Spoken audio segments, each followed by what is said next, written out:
Welcome to the first session of the online course Solidarity and Struggle Resisting Anti-Gender Politics. Congratulations! You have reached the midpoint of the course. I'm glad that you find the course inspiring and want to continue your learning journey. So let me briefly outline the content and of the lessons that you're about to undertake. This session 3 is titled Lived Experiences of the Anti-Gender Politics. You will learn how anti-gender mobilizations operate as a system of structural, social, and emotional harms.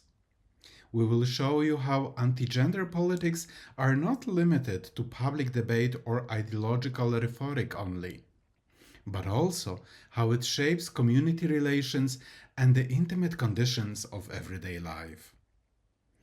You will learn about various national contexts to appreciate emerging patterns such as restricted access to healthcare and education, workplace and bureaucratic discrimination, and the legitimizations of research and expertise.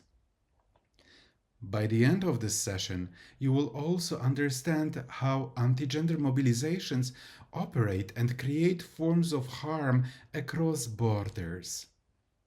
This understanding will help you think critically about resistance as not only a public protest, but as the everyday work of care, survival, and collective resilience, which are the topics of the next session. But let's not get ahead of ourselves. You will explore these issues and questions in 4 interconnected lessons. Here they are.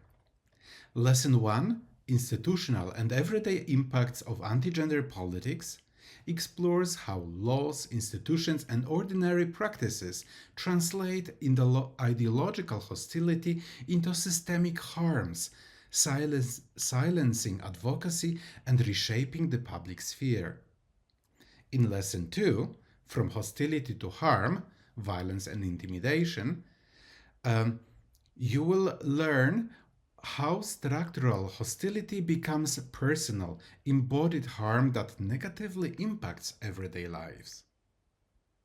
Lesson 3, Mental Health and Personal Consequences, explores the emotional and psychological toll of anti-gender politics. And Lesson 4, Intersectional Inequalities and Uneven Impacts, explores how inequalities of race, migration status, class, disability, and economic or legal precarity shape who is most exposed to the harm and who has the access to protection and recovery. You will learn, of course, as well about the range of national and transnational examples, and you will be supported with a diversity of learning materials, such as videos, photos, podcasts, and readings. At the end of the session, we have also prepared for you an exercise, so you have a chance to reflect on lived experiences of resistance to anti-gender mobilizations in your own context. Have an informative and inspiring learning time.